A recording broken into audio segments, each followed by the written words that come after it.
क्या है वो सैफ की संपत्ति और आखिर क्यों उनकी कई 100 करोड़ की संपत्ति जब्त हो सकती है। दरअसल एक्टर सैफ अली खान नवाब पटौदी के वारिस कहे जाते हैं। पटौदी परिवार की हरियाणा और मध्य प्रदेश में करोड़ों की संपत्ति है। संपत्ति में पटौदी पैलेस समेत कई बंगले और जमीनें शामिल हैं। इन सभी संपत्तियों की कीमत लगभग 15,000 करोड़ के आसपास बताई जाती है। अब सरकार इस पर शत्रु संपत्ति के तहत कब्जा कर सकती है। दरअसल संपत्ति के इस विवाद की शुरुआत होती है 1960 से 1960 से। भोपाल रियासत के जो आखिरी शासक नवाब हमीदुल्ला, उनका निधन हुआ 1960 में।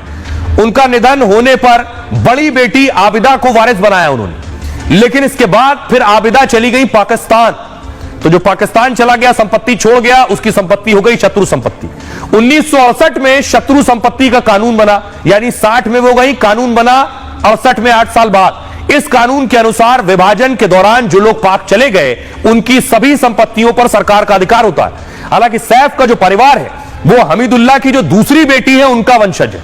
इसी आधार पर वो, उनका परिवार पटौदी रियासत पर दावा करते हैं। हालांकि 2015 में नवाब की संपत्ति को सरकारी संपत्ति घोषित किया गया था, तो शत्रु संपत्ति के आधार पर सरकारी संपत्ति होने का ऐलान किया गया। हालांकि मामला कोर्ट पहुंचा और हाईकोर्ट ने इस पर रोक लगा दी। काफी सुनवाई के बाद 13 दिसंबर को स्टे निरस्त किया गया। ऐसे में अब करोड़ों की संपत्ति पर सरकार कब्जा कर सकती है। आइए हमारे सहयोगी सत्य विजय ग्राउंड जीरो पर पहुंचे, उनकी रिपोर्ट देखिएगा।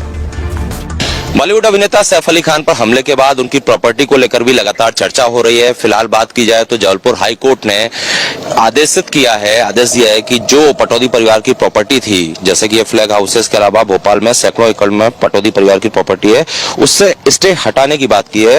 ये भी जो है कोर्ट ने 30 दिन का चूंकि प्राधिकरण के सामने पक्ष रखने का समय दिया था, लेकिन ये दावा किया जा रहा है कि पटौदी परिवार की तरफ से 30 दिन में किसी भी तरह की अपील नहीं की गई, जिसके चलते अब ये बात सामने आ रही है कि ये जो पटौदी परिवार की 15,000 करोड़ की संपत्ति है, इससे स्टे हटा लिया गया है और अब इस पर सरकार अपना कब्जा कर सकती है।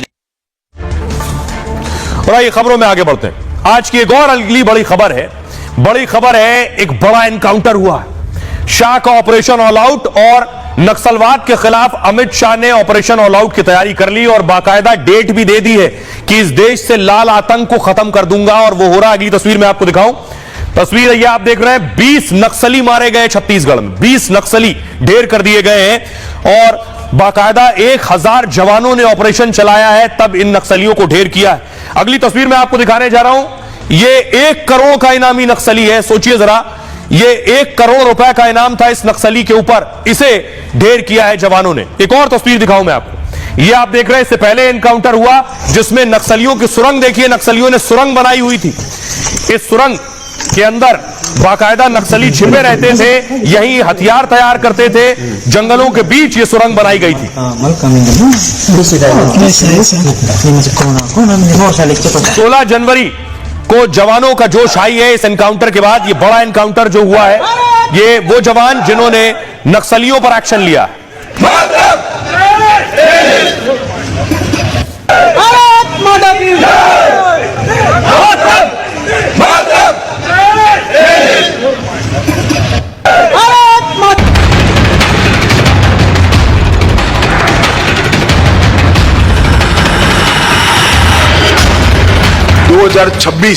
मार्च तक पूर्णतया नक्सल समस्या से मुक्त कर पाएंगे।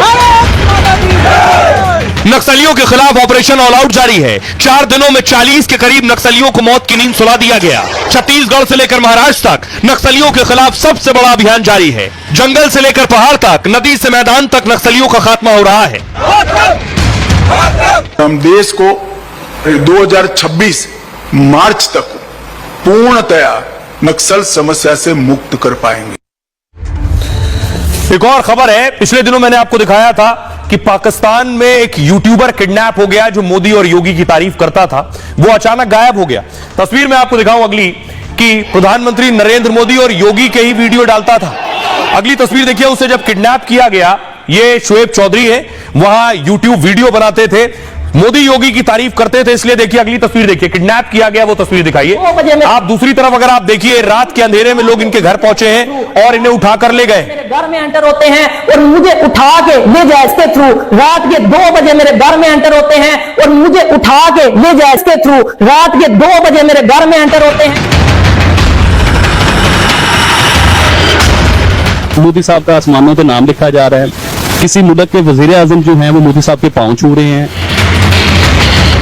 मोदी और योगी की तारीफ से डर गया पाकिस्तान। अपने प्राइवेट गनमैन के थ्रू रात के 2 बजे मेरे घर में एंटर होते हैं और मुझे उठा के ले जाया जाए। भारत की बात करने वाले यूट्यूबर का अपहरण। मैं अपने प्रोग्राम जारी रखूंगा जब तक मेरी ये जुबान मौजूद है, जब तक मेरा ये सांस मौजूद है। भारत के फैन को फांसी की सजा देगा पाकिस्तान। आर्टिकल 295C के तहत, जो कि क्या होता है, तौहीन मजहब के ऊपर मजहब का इल्जाम लगा दो जिसने मजहब की बेहुरमती की है और उसे लटका दो। पाकिस्तान में यूट्यूबर के एनकाउंटर और फांसी की जो खबरें चल रही थी, उन पर अब एक नया बवाल खड़ा हो गया है। 20 दिन बाद यूट्यूबर सामने आया तो उसके खुलासे से पूरी दुनिया में हड़कंप मच गया। मोदी और योगी की तारीफ करने पर पाकिस्तान में यूट्यूबर को अगवा कर लिया गया, सियासी दल में शामिल कराकर मुंह बंद कराने की कोशिश हुई, लेकिन जब यूट्यूबर इस पर तैयार नहीं हुआ तो उसे ईश निंदा में फंसाने की धमकी दी गई। पाकिस्तानी यूट्यूबर ने अब खुला ऐलान कर दिया है कि जल्द ही सबूतों के साथ किडनैप करने वालों को बेनकाब करेगा। एजेंट कह दो, कभी यहूदियों का एजेंट कह दो, कभी इंडिया का एजेंट कह दो। और मेरे ऊपर तो ये चीज लगाना बहुत आसान था, क्योंकि मैं इंडिया के हवाले से प्रोग्राम करता और करता रहूंगा। मैं अपने प्रोग्राम जारी रखूंगा जब तक मेरी ये जुबान मौजूद है, जब तक मेरा ये सांस मौजूद है। अपने प्राइवेट गनमैन के थ्रू रात के 2 बजे मेरे घर में एंटर होते हैं और मुझे उठा के ले जाया जाता है। जब आगे जाके पता चला कि भाई वो तो एक सियासी पार्टी के कुछ लोग हैं जिनका ये कहना है कि हम तो यूट्यूबर को छोड़ दिया है जो मोदी योगी का तारीफ करते थे, वो सच बता रहे हैं। आइए खबरों में आगे बढ़ते हैं। आपको बताता हूं, संभल हिंसा के मामले में